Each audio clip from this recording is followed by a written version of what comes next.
Bom dia, meu nome é Vanderleia Melchiorreto Fumer, sou graduanda da Instituição de Ensino da Uniaselv, Dante Unidante, de Blumenau, do curso de Nutrição, e faço estágio de Nutrição em Saúde Coletiva.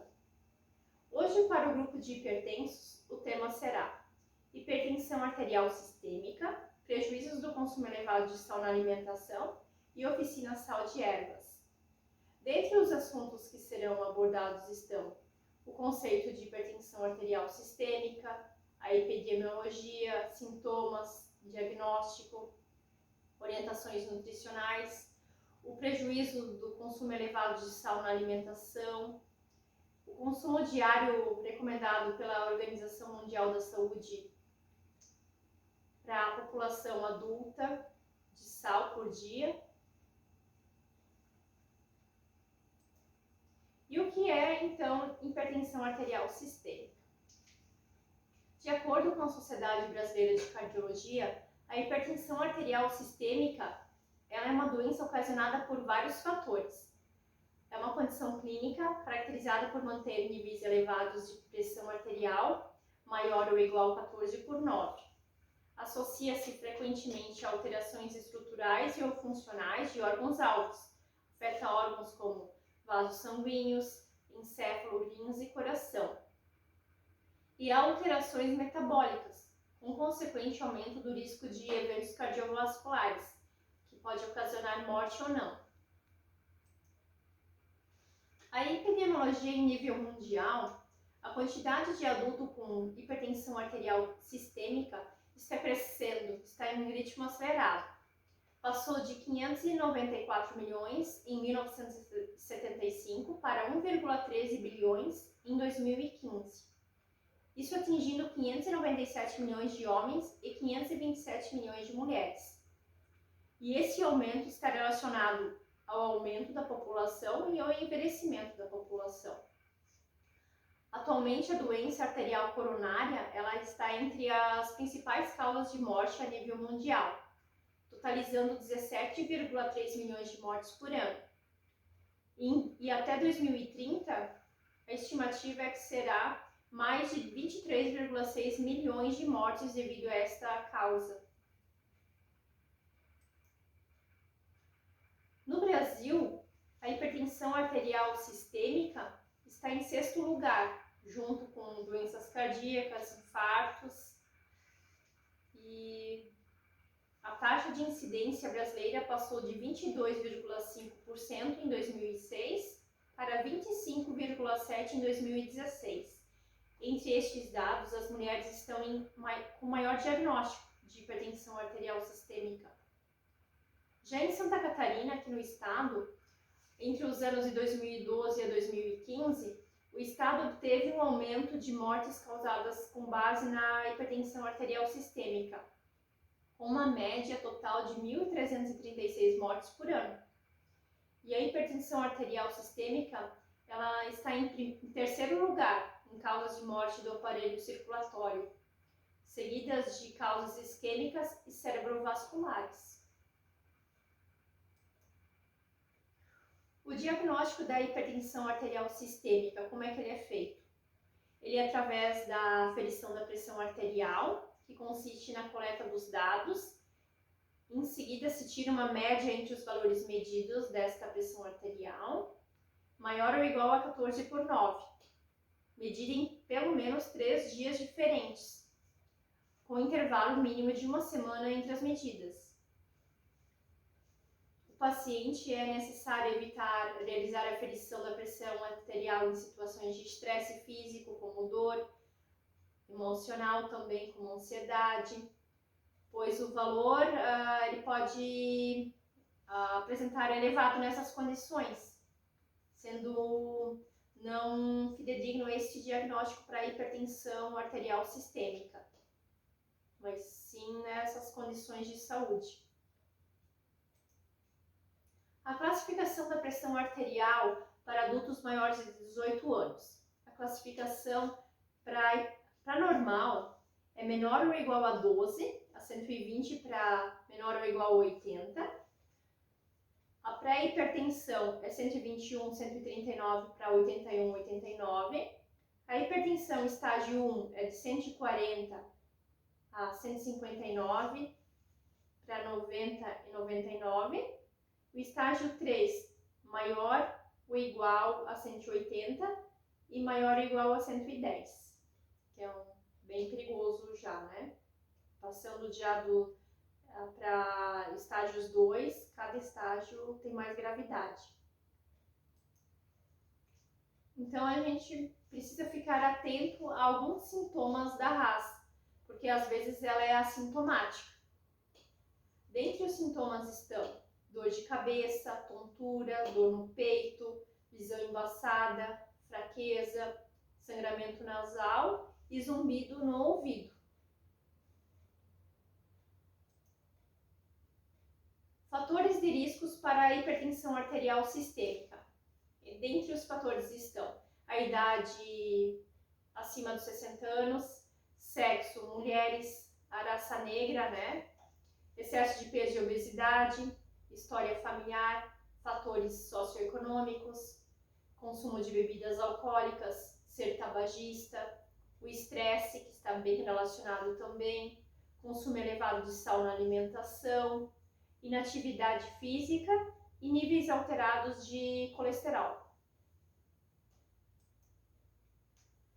Aqui seguem algumas orientações para diminuir a pressão arterial, como manter seu peso saudável, procurar fazer atividade física com orientação de um profissional capacitado, consuma frutas, verduras, alimentos com pouca gordura saturada e alimentos integrais como arroz integral, pão integral. Prefira leite e iogurte natural desnatados, queijos magros como a ricota. E na preparação, o ideal é fazer alimentos cozidos, assados ou grelhados e retirar, quando fazer frango, a pele. Procure evitar a ingestão excessiva de bebida alcoólica e o uso de cigarro. De preferência é bom parar de fumar ou beber, mas se não conseguir, então diminuir, né? E reduzir o consumo de sódio na alimentação. Em relação ao consumo de sal, a Organização Mundial da Saúde ela recomenda que o consumo diário por pessoa de sódio, a população adulta, seja de 2.000 miligramas por dia.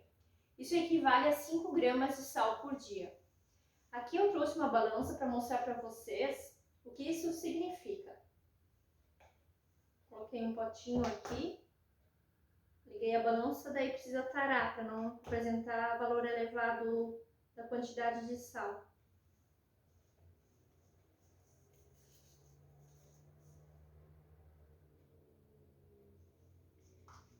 Isso equivale à quantia de sal por dia. É uma quantidade bem pequenininha. O consumo diário por dia.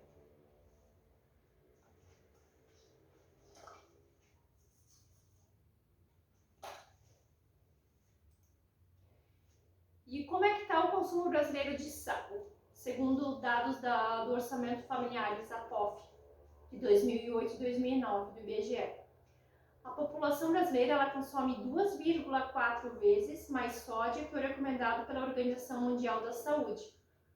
Isso equivale a 14 gramas de sódio por dia, uma quantidade bem alta.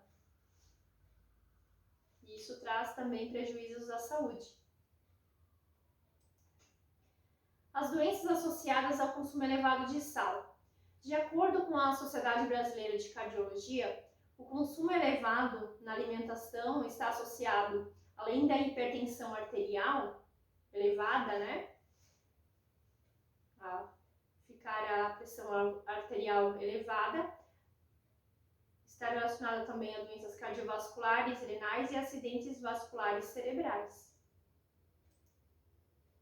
E qual é o benefício em redução de sal na alimentação? Vocês sabem? O benefício é a redução da pressão arterial e também menor prevalência de complicações cardiovasculares.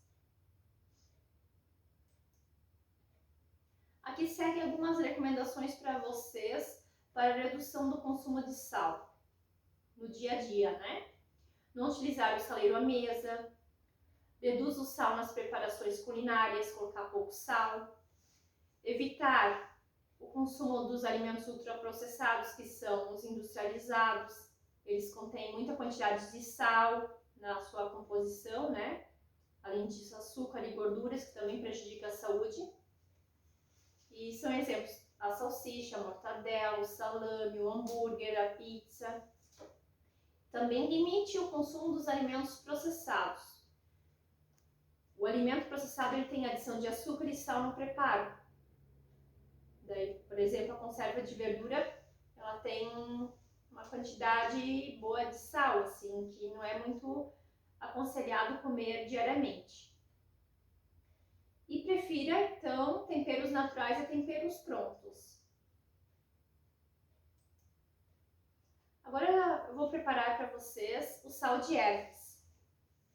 Vai ser utilizado 25 gramas de manjericão desidratado, 25 gramas de cebolinha desidratada, 25 gramas de tomilho desidratado, 25 gramas de orégano desidratado, uma colher de chá de alecrim desidratado, vocês podem colocar mais também, se vocês quiserem, e uma colher de chá de açafrão em pó.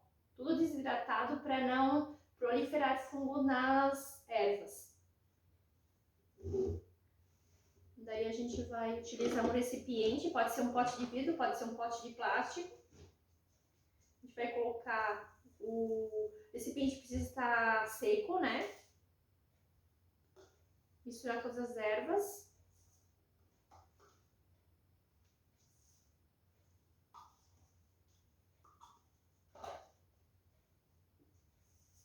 Vocês podem pôr outras ervas da preferência de vocês também.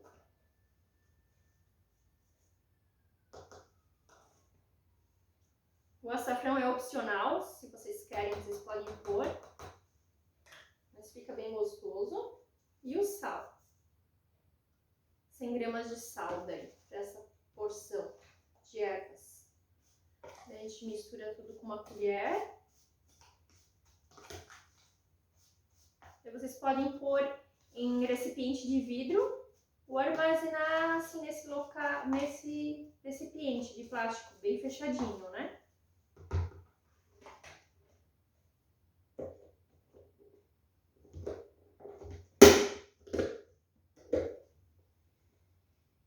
E as ervas, elas também foram batidas lá já no liquidificador. Vocês podem bater tudo junto também, né? E colocar em vidro seco e limpo ou em recipiente, né, assim de plástico. E em ambiente limpo, seco e arejado.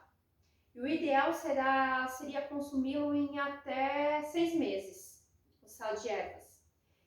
E onde a gente pode encontrar essas ervas desidratadas? Em casas de produtos naturais e também em supermercados. Muito obrigada pela atenção de todos, tenham todos um bom dia.